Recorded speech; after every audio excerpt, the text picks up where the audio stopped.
Hoy el gobierno de Humala, y aquí están mis panelistas ya acalorados, ya realmente metidos en el debate, pues entró su cuarto año y dio una serie de anuncios interesantes. Expansión de programas sociales, un poco reiterativo en muchas cosas, en fin, vamos a verlo ahora en esta conversación. El Plan Nacional de Diversificación Productiva, que como tal, pues es una muy buena noticia, y también una lluvia de millonarios anuncios de gasto público, cuyas prioridades serán, dijo el presidente, la educación, la salud y la seguridad ciudadana. Vamos a darles la bienvenida a Lucho Salazar, de la Sociedad, presidente de la Sociedad Nacional de Industrias, y al doctor Andrés Ponce, director del portal elmontonero.pe. Bienvenidos, señores.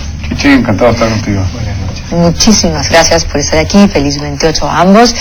Pues, ¿cómo apreciaron de arranque? Vamos con, así nomás, calatito del tema, el mensaje presidencial. Vamos a escuchar a Lucho primero. Doctor Andrés. Bueno, yo creo que ha sido un buen mensaje presidencial dentro del entorno que estamos como país. Ha sido cauto. Ha buscado apaciguar sobre todo al sector privado, que necesita tranquilidad y algún norte para poder generar inversiones. El lanzamiento del plan de diversificación productiva, nosotros creemos, el lanzamiento, no sé si la formalización del plan. Lo formalizaron hoy, firmaron hoy el plan mismo, se publicó en el peruano. Así es. Creemos que es un paso muy positivo, porque ya desde la prepublicación del plan tenía un muy buen diagnóstico de los problemas del país. Los tres ejes que han planteado son importantes: el tema de la diversificación per se, digamos, el tema de la desregulación y todos los problemas de trabas burocráticas y todo eso, que es el segundo eje, y el de productividad, que es el tercer eje, ¿no? La mayoría de los países que han hecho planes de diversificación productiva han tenido solamente el primero y el tercero. El segundo eje es uno que se ha creado específicamente para el país, y nosotros creemos que eso es un paso muy importante. Muy bien, doctor Andrés. Bueno, yo veo positivo que el gobierno haya asumido el tema de la desaceleración, ¿no? Como una preocupación de fondo, ¿no? En ese sentido, nadie puede estar en desacuerdo con los proyectos de inversión que suman 19.000 millones de dólares. Estamos hablando del Metro 2, del Gasoducto del Sur, bueno, el proyecto de modernización de La Pampilla, todo eso suma, y otros proyectos suman 19.000 millones de dólares. Pero en todos estos proyectos la característica es que el Estado es la contraparte, o en garantía, o son los consumidores. El problema es que el gobierno no ha dicho nada con respecto a los proyectos de inversión minera, los proyectos de inversión en hidrocarburos y otros proyectos que están paralizados, ¿no? Y que de una u otra manera han sido el motor del crecimiento del Perú en las últimas 2 décadas. No se ha dicho nada sobre Conga, sobre los 32 proyectos en hidrocarburos paralizados, y de alguna manera ahí hay una pregunta, ¿no es cierto? Una pregunta que queda flotando, porque, digamos, una de las cosas que se le pedía al gobierno es que definan este tipo de cosas, ¿no? Mira, si no reconocemos que el acento del crecimiento tiene que estar en este tipo de inversiones, ¿no? Algo está mal, algo puede fallar, ¿no es cierto? Eso es una gran preocupación.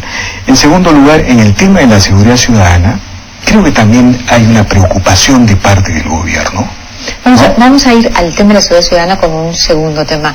Me gustaría preguntar, el diagnóstico está basado, según el resumen del plan, en el hecho de que hay una crisis internacional. El gobierno no acepta su responsabilidad en la desaceleración, y ahí podría estar más bien, digamos, la cortapisa, ¿no? Yo creo que puede haber un discurso público, digamos, y un discurso privado, porque cuando hemos hablado con los diferentes ministros que tienen que ver con el tema, sí hay una aceptación de la responsabilidad, no solo de este gobierno, como digo, pero también aceptan su responsabilidad, y de normas y regulaciones que han venido haciéndose en años anteriores. Muchos, la gran mayoría, naciendo del Congreso, que ese es otro tema que creo que también es bien importante. O sea, hay un poder legislativo donde hay muchos problemas y donde muchas veces se toman decisiones políticas, digamos, y salen normas políticas y no técnicas. Y otra cosa es lo que el Ejecutivo pretenda o quiera hacer en muchos casos. Sobre todo cuando hemos discutido con muchos ministros y hemos puntualizado problemas y se empieza a tratar de analizar cómo resolver ese problema, caemos en que hay que pasar por un proceso a través del Congreso que muchas veces por temas políticos no se logran sacar adelante. En el tema específico que tú estás mencionando, yo tengo entendido que en el tema de petróleo están tratando de entender o resolver cómo hacerlo. En el tema minero, cuando he conversado con Eva Arias de la Sociedad Nacional de Minería, Minería y Petróleo y Energía, porque es todo un nombre largo, ellos sí ven que han habido esfuerzos concretos del gobierno actual para tratar de destrabar procesos. Podemos discutir si fue tarde o no, porque es cierto que ha habido una ventana de unos 2 años más o menos, donde se han ido demorando demasiado los proyectos. Pero nosotros vemos un proceso de rectificación complicado, porque como digo, siempre hay un problema de entorno político muy grande que termina afectando la velocidad con que se puedan hacer las reformas. La ley de alimentación saludable, la ley de los discapacitados, del 3% y 5%. La reforma laboral. Lo que nadie se acuerda es que esa ley fue observada por el Ejecutivo. Y cuando el Ejecutivo la devuelve al Congreso, regresa ya, enmendando la plana, por decirlo así, el Ejecutivo, y sale adelante. Entonces hay casos donde el problema se genera en el legislativo y no en el ejecutivo. Y como peruanos hemos estado demasiado acostumbrados a echarle la culpa al gobierno de turno, y no entendemos que hay todo un grupo de poderes en el Estado que terminan determinando qué pasa con el país. Hay un gran problema en el tema laboral, porque se ha generado una estabilidad, entre comillas, digamos, absoluta. Pero ese problema se genera en el Tribunal Constitucional. Entonces, ya ni siquiera el Poder Legislativo, ni el Poder Ejecutivo pueden corregir bien el problema. Entonces, creo que es importante que cuando estudiamos en general los peruanos los problemas que tenemos, tratemos de encontrar dónde exactamente se encuentra la generación del problema y ver cómo encontramos la forma de corregirlo. Porque muchas veces hay buena voluntad, inclusive, como digo, podría estar en el Poder Legislativo, pero como es otro poder del Estado el que ha generado la norma o la consecuencia que estamos viviendo, no lo pueden hacer. Entonces, es muy complejo, es un tema de muchas aristas, pero en el cual tenemos que trabajar todos. Creo que debemos evitar, digamos, estar echando culpas y empezar a generar consensos, o ni siquiera consensos, diálogos, acuerdos, donde logremos ir resolviendo estos problemas. Y dentro de ese marco, otra vez, para nosotros el plan de diversificación productiva es un paso sumamente importante, positivo, porque busca enfocar las cosas de otra manera, y sí es una rectificación de la forma en que se ha estado trabajando. Víctor Andrés. Sí, mira, el problema de este gobierno es que no ha generado una sola gran inversión minera significativa. No hay una gran inversión minera, no hay una gran inversión en hidrocarburos. Bueno, recién está saliendo lo del gasoducto, ¿no? Recién está. Entonces, digamos, los cuestionamientos a este gobierno vienen por esa realidad, porque finalmente este gobierno es el que ha frenado la economía. Uno no puede sostener que la economía se ha frenado en el Perú, la estrella de América Latina se ha frenado en el Perú por el contexto internacional. China está creciendo 7 puntos, Occidente está en crecimiento sobre los 2 puntos, los precios del cobre y del oro están por encima del promedio de la última década. No hay argumentos. Colombia acaba de crecer en el primer trimestre 6.3%, por una sola razón, principalmente por haber reducido la tramitología. Es cierto, la tramitología es un proceso que se acumula en el Perú, ¿no? Finalmente hay que recordar que Toledo ganó discurseando contra el modelo neoliberal, García también ganó discursiando contra el modelo neoliberal. Humala es el paroxismo del discurso contra el modelo neoliberal. Bueno, si todo el mundo ha discursiado contra el modelo neoliberal, el empresario es el villano. El empresario es el enemigo que hay que ajustar. ¿Qué hace el funcionario del distrito, de la provincia, de la región o del ministerio? Crea un procedimiento para ajustar al enemigo, o crea un procedimiento para protegerse. Pero lo que ha pasado en este gobierno es que la legislación ambiental, digamos, se ha exacerbado, ¿no? Y el último paquete reactivador apunta a resolver ese tema. Pero el tema sigue ahí. El Ministerio del Medio Ambiente, por ejemplo, está planteando un ordenamiento territorial, un plan de ordenamiento territorial que es apoyado por el Frente Amplio en el Congreso, que busca proscribir prácticamente la minería y la inversión en hidrocarburos en el Perú. Lo que yo digo es, esas cosas no pueden continuar, la incoherencia no puede continuar. Es verdad que a veces, digamos, en el fragor, en la tensión política, la gente comete injusticia, como dice el señor Salazar, ¿no? Hay cosas que vienen del Congreso, hay cosas que vienen del Tribunal, es verdad. Pero lo que no se puede pasar por alto es la incoherencia. Por ejemplo, ¿no? No puede haber un gobierno, ¿no?, que lanza un paquete reactivador y casi al mismo tiempo aprueba una ley universitaria que apunta directamente a la inversión privada en el sector, ¿no? Apunta directamente a la inversión privada en el sector. O no puede haber un gobierno que lanza un paquete reactivador y el señor Humala en Europa se despacha de una manera peligrosa, vamos a llamarla ligera, contra la inversión minera en el exterior, ¿no? No puede haber eso, no puede haber eso. Entonces, digamos, lo importante es partir de un diagnóstico. ¿Cómo se explica el frenazo?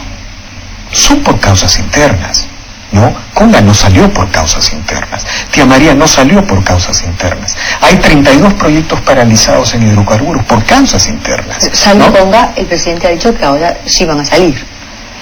Bueno, no ha mencionado específicamente estos proyectos. Eso puede ser por dos razones, o porque no quiere.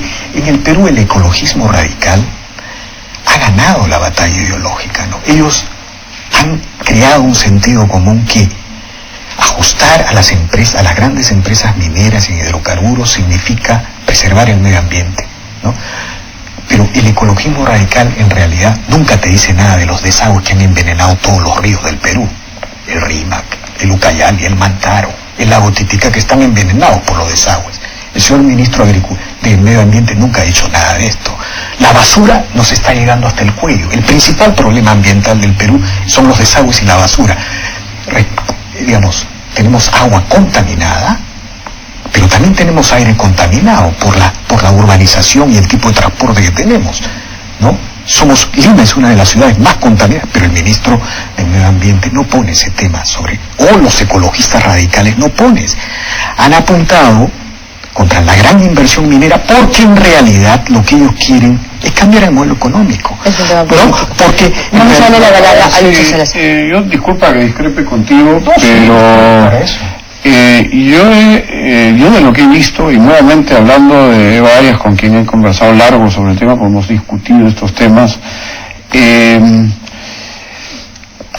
un problema al comienzo del gobierno, donde se hablaba de minería en general. Pero cuando se han empezado a meter realmente al problema y a tratar de investigar dónde está el problema, se han dado cuenta que la minería ilegal es la que realmente está causando el gran problema ecológico. Y este gobierno, y yo no sueno a veces que parece que estoy a favor del gobierno, yo simplemente me gusta ver quién trabaja bien, quién trabaja mal, dónde se generan los problemas y qué tenemos que hacer para corregir esos problemas. Este es el primer gobierno que realmente se lo ha tomado en serio contra la minería ilegal. Y los demás gobiernos lo han ido dejando, con todos los problemas medioambientales, el daño que nos ha hecho como país, el daño que ha hecho a la formalidad, el daño que ha hecho a la imagen de la minería. Y no se ha hecho nada antes, realmente no se ha hecho nada antes. Yo tengo la suerte de estar relacionado con un proyecto minero pequeño, personal, y los problemas que he tenido con la informalidad son tremendos. Y las leyes y las autoridades no te dejan actuar. Y contra eso está empezando a actuar este gobierno, que es un tema interesante. Los gobiernos locales, los gobiernos regionales, el tema de Conga que tú hablas, oye, este gobierno al final ha terminado metiendo preso al presidente regional, no por Conga, sino por corrupto. Entonces son temas que nosotros muchas veces no llegamos a evaluar correctamente, y son procesos que el país está viviendo. El país recién tiene 20 años más o menos, o 25 años, que comienza realmente a conocer el mundo moderno, conocer la realidad moderna y lo que se debe hacer en un país. Tenemos 7 de cada 10 trabajadores no están en planilla. 7 de cada 10 trabajadores no están en planilla. Y eso es por la legislación que hemos ido generando ya, como digo, de antes. Entonces, sí tenemos que entender que este no es un proceso de un gobierno, no es un proceso del Ejecutivo solamente, sino hay muchos poderes, todo el proceso de descentralización que se ha generado en el país. ¿Cuántos problemas nos ha traído? Ahora, ¿está bien o está mal? Yo creo que estamos en el camino correcto igual. Creo que había que hacer la descentralización, pero ha traído un montón de problemas. Hay que corregirlos, hay que empezar a ajustarlos, hay que ver que las instituciones que se han destruido en su momento, que empiecen otra vez a existir. Suena feo, ¿ya? El hecho que tengamos no sé cuántos presidentes regionales procesados en este momento, creo que como tres si no me equivoco, en la cárcel. Y uno prófugo.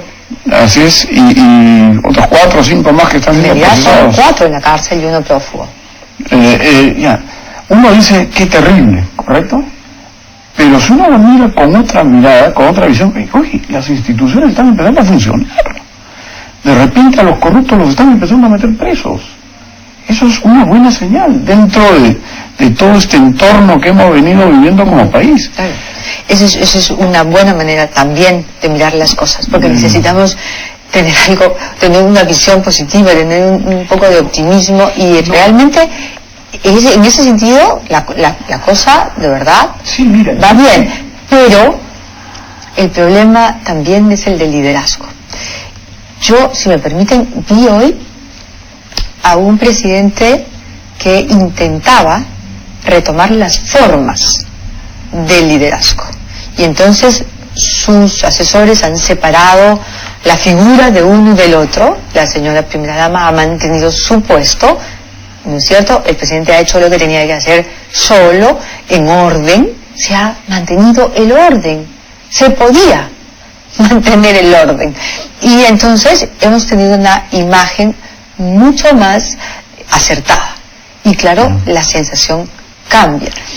Ojalá realmente hagamos todos votos para que no solo sea un tema de formas, para que ese orden y ese liderazgo realmente sea efectivo, porque eso es también lo que nos ha fallado estos últimos años. Si me permite, Chichi, yo lo veo como una señal también sumamente positiva, porque recuerda que veníamos con la gran transformación, y veníamos con unas ideas totalmente diferentes, y en el proceso hay un proceso de maduración y de gente que venía pensando que el mundo era de una manera, y en el camino aparentemente ha venido entendiendo que era de otra, o lo que podría ser inclusive mejor, que a mí me da mucho optimismo, la misma sociedad peruana en general, el país.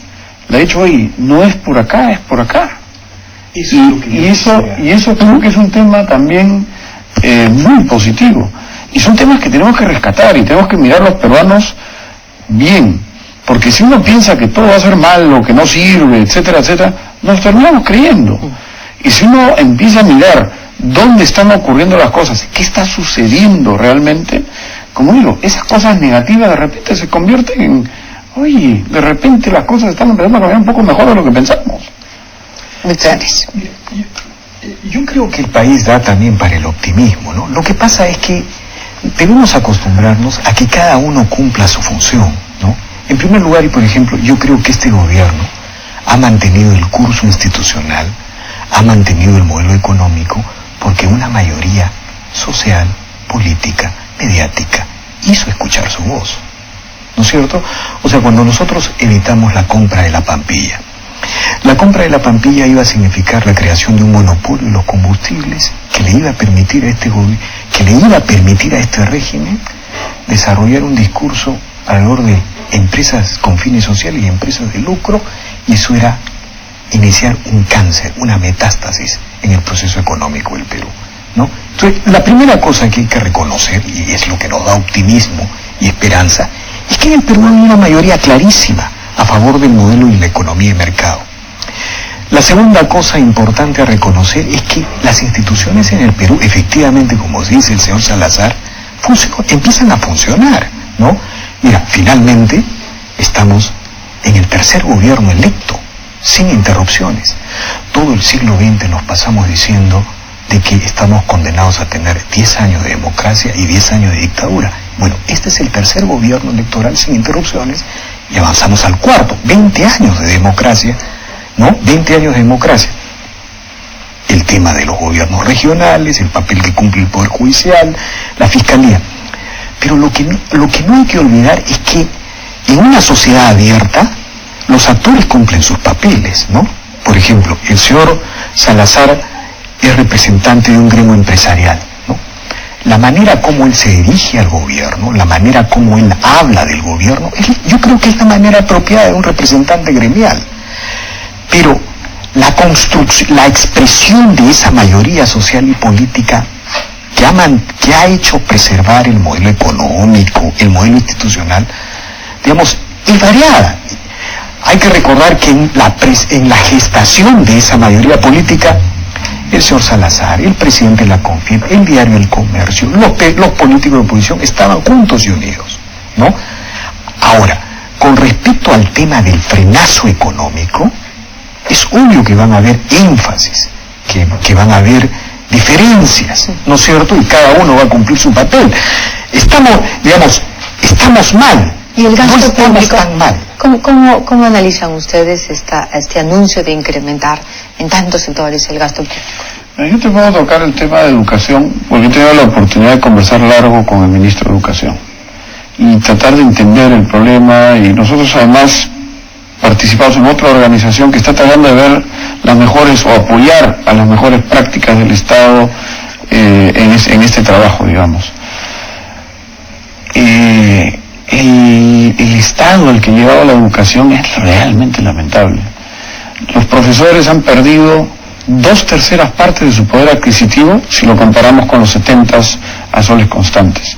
O sea, antes ser profesor era orgullo, era la clase media la que quería participar, era gente con vocación, y se fue convirtiendo en ¿cómo se llama? La profesión de rezago, ¿no? El que no logra éxito en algún otro lado termina siendo profesor. Entonces hemos perdido, se ha desvalorizado totalmente el tema de educación. Se tiene que hacer. El aumentar 0,5% del PBI es algo que se ha acordado, en realidad se habló de esto en el Acuerdo Nacional hace mucho tiempo, que debía estar en 6% del PBI la inversión en educación. Hoy estamos en menos del 3%. Se tiene que subir. Tiene que subir. Tiene que subir. Queremos tener un futuro como país, tenemos que educar a nuestros chicos. Si no los educamos, ¿cómo pretendemos tener un país del primer mundo en el futuro? Entonces, se tiene que hacer.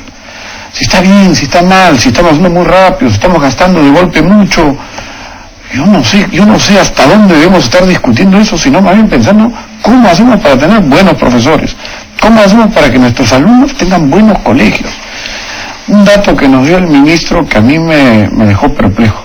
Tenemos 40.000 colegios estatales. ¿Cuántos administrativos creen que tenemos? 34.000. Y de esos 34.000 hay muchos colegios que tienen varios administrativos, no uno solo. Entonces tenemos colegios donde muchas veces ni siquiera hay director. Es el profesor que tiene que hacer de fontanero, tiene que hacer de administrador, tiene que hacer todo. Entonces hemos generado, o sea, digamos, la pregunta es, ¿qué hacemos? ¿Invertimos más o no invertimos más? Si me preguntas a mí, no me importa qué gobierno sea, no me importa de qué color sea el gobierno, pero hay que invertir más en educación. Esas son parte de las cosas que yo sí escuché en el discurso.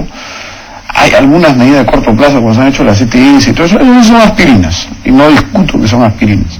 Pero cuando estás con fiebre, a veces tienes que dar aspirinas también. Ahora, también tienes que trabajar sobre la cura de la enfermedad. Pero volviendo, creo que me desvié un poquito, pero volviendo al tema de educación, creo que a nadie le cabe la menor duda que tenemos que invertir en educación. Casi la mitad de los colegios no tienen agua potable y no tienen baño. ¿Cómo podemos nosotros como país responsable, serio, aceptar algo así? Entonces, Víctor Andrés.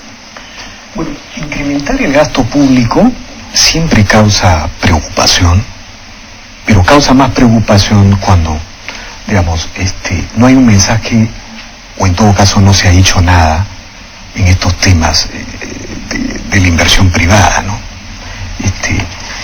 Pero, digamos, hay cosas que sí, como dice el señor Salazar, son cosas que hay que hacer, ¿no? Creo que el ministro de Educación, por ejemplo, está orientando, es un tecnócrata que tiene las cosas claras. Yo apuraría más el tema de la reforma meritocrática de los maestros, que es la condición básica de la transformación de la educación en el Perú. Se han postergado las cosas hasta el próximo año.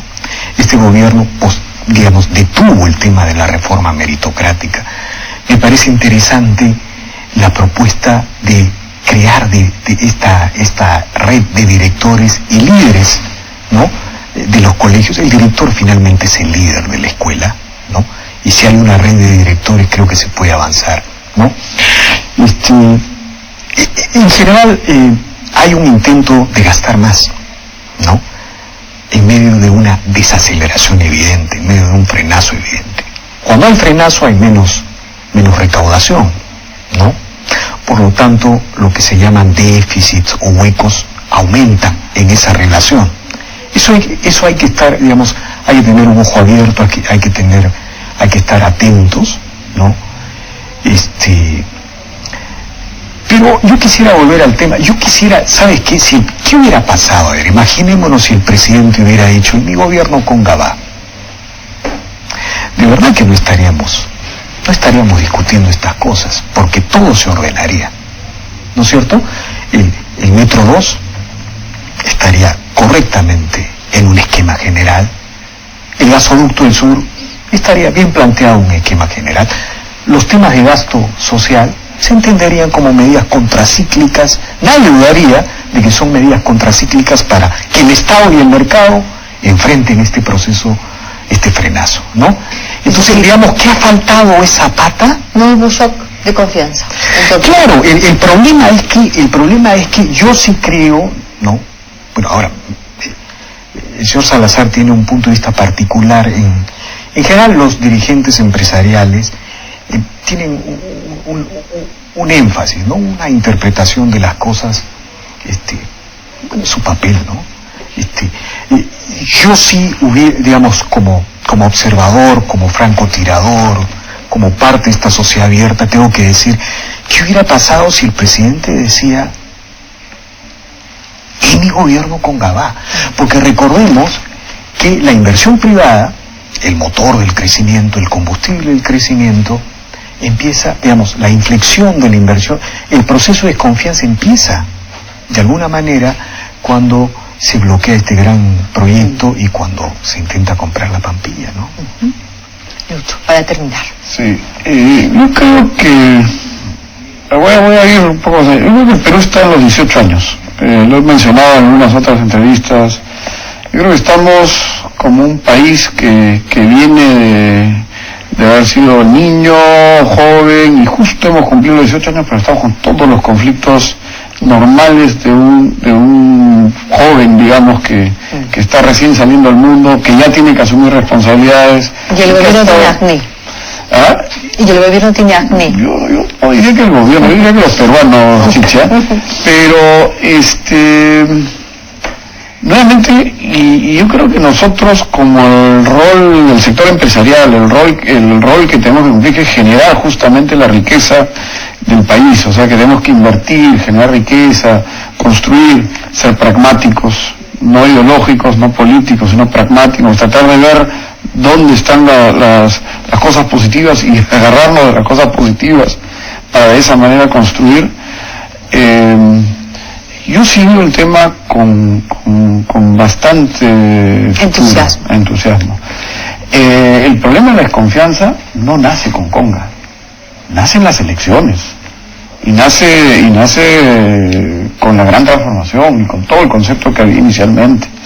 Y yo creo que más bien en el tiempo esto ha ido, o sea, esta desconfianza ha ido gradualmente disminuyendo.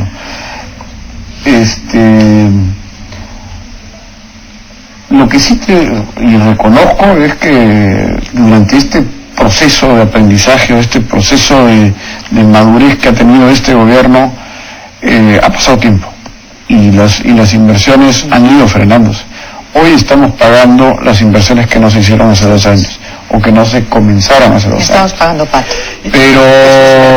Pero también es cierto que si se reacciona, se toman las medidas y las inversiones comienzan nuevamente a fluir, dentro de 1 año y medio o 2 estamos nuevamente caminando como debería ser.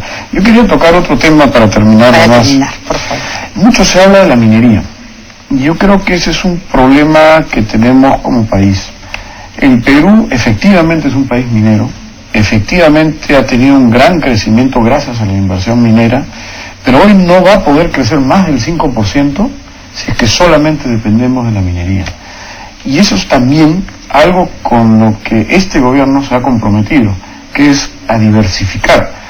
Si queremos que el Perú siga creciendo a 7, 8, como Kuczynski también estaba mencionando el otro día, que lo tiene, el potencial lo tiene, el país puede crecer a ese ritmo, ya no puede depender solo de la minería, y necesita de la industria, de la agricultura, del turismo, de todos los diferentes de la pesca sectores, que no fue mencionada hoy ni por asomo. Y la pesca, pero la pesca convirtiéndose a pesca para consumo humano y fomentando la acuicultura, porque es cierto que tenemos una biomasa determinada que sube y baja según los ciclos, pero se puede sacar mucho más valor. Entonces, si tú no diversificas y piensas en el resto de sectores, cosa que no se ha hecho antes, lamentablemente no se ha hecho antes, va a ser bien complicado mantener ese ritmo, ¿no? Uh-huh. Gracias, Lucho. Entonces, para terminar, un comentario sobre la diversificación, ¿no? Yo he leído el plan de diversificación y me parece que no me agrega ni modifica nada con respecto al modelo económico. También he leído el libro del señor Piero Gessi, y me parece que en el diagnóstico hace algunas concesiones al discurso de la izquierda, pero en la propuesta, digamos, plantea los mismos criterios que el señor Abusada. Y el plan de diversificación lo que apunta es a exigirle al Estado que cumpla sus responsabilidades, tema de sobreregulaciones, tema de desregulaciones, tema de infraestructura. Por ahí va orientado el plan de diversificación, porque cuando uno dice plan de diversificación, a mí lo que no me gusta del plan de diversificación es cuando uno dice plan de diversificación, la izquierda nos dice, es que dependemos mucho de los precios de los minerales, de la recesión internacional, tenemos que diversificar la economía. Y uno entendería que diversificar la economía es cambiar las líneas básicas de este modelo. La única manera de diversificar la economía, de continuar diversificando la economía en el Perú, es manteniendo el modelo, haciendo que el Estado cumpla su responsabilidad y hacer lo que hicieron los países del sudeste asiático, la famosa sustitución de exportaciones, lo que significa tener más TLCs, más TLCs, más TLCs, más TLCs, y bajar, si hay un puntito en aranceles, bajar hasta el último, ¿no? Es todo lo contrario. O sea, ese es un debate que hay que dar. Lo que pasa es que, digamos, uno tiene que debatir las cosas que son realmente los nudos de la situación y que entrampan todas las cosas positivas que ha dicho el señor Salazar, ¿no?, sobre este gobierno. Y yo creo, vuelvo a insistir, si el gobierno hubiera dicho Conga va, estaríamos ahorita probablemente, la mayoría del país habría despejado muchas dudas, sinceramente. Muy bien, 1 minuto más para cada uno. Sí, es un tema, yo creo que hay que tener cuidado, y sustitución de exportaciones es un término que no me aterra. No, eso es lo que quiero aclarar, permíteme terminar. Acá lo que tenemos que hacer es agregarle tecnología a nuestras exportaciones. Y otro tema que a mí me preocupa muchísimo es que cuando hablamos del sector minero, el sector minero tiene que seguir creciendo y creciendo con todo, pero no va a poder crecer a más del 5%. Y si nosotros queremos meterle más velocidad de crecimiento, que además necesitamos para el país, se tiene que hacer apoyándose en otros sectores. Pero no debemos descuidar en ningún momento al sector minero. No quiero aclararlo porque me preocupa que se interprete de otra manera, como alguna vez. Yo no hablaría de izquierda. Perdón, pero olvídate de izquierda, derecha, centro. Somos todos peruanos. Sería bueno. Todos tenemos que sacar adelante el país. Señor Salazar, un detalle. Sería bueno diferenciar el plan de diversificación de la economía de mercado del plan de diversificación que quiere tumbarse el modelo y que la izquierda, la izquierda lo está agitando ya y probablemente lo va a agitar hacia el 2016 como parte de una estrategia de cuestionamiento del modelo. Eso sería bueno aclararlo, precisarlo, para que todos estemos de acuerdo. Sí, mi impresión es que la izquierda, si es que existe, si es que vamos a hablar de izquierda y derechas y todo eso, mi impresión es que todos tenemos algo de izquierda y todos tenemos algo de derecha. Y quiero hacer, no, fuera de broma, porque hemos madurado, o sea, ya no estamos en los extremismos que tuvimos en su momento como país. Y todos tenemos que madurar, en la extrema derecha también. O sea, todos tenemos que encontrar ese punto medio, ese equilibrio, que haga que el país funcione. Igual con medio ambiente, tenemos que buscar ese equilibrio. Ahora, ¿nos fuimos demasiado hacia proteger el medio ambiente? Sí, nos fuimos como país demasiado. Pero también se está rectificando, se le ha puesto un control al medio ambiente, ahora tiene que ser pasar a través de PCM, son medidas rectificatorias de excesos. Y hay que irlo haciendo. Pero tenemos que seguir avanzando y tenemos que seguir haciendo cosas. Muy bien, señores, ha sido gratísimo escucharlo, muy ilustrativo para todos y espero tenerlos pronto nuevamente en un debate así de elegante y así de inteligente. Muchas gracias a los dos. Felices fiestas nuevamente. Vamos a un corte chiquitito, vamos a regresar con el doctor en historia.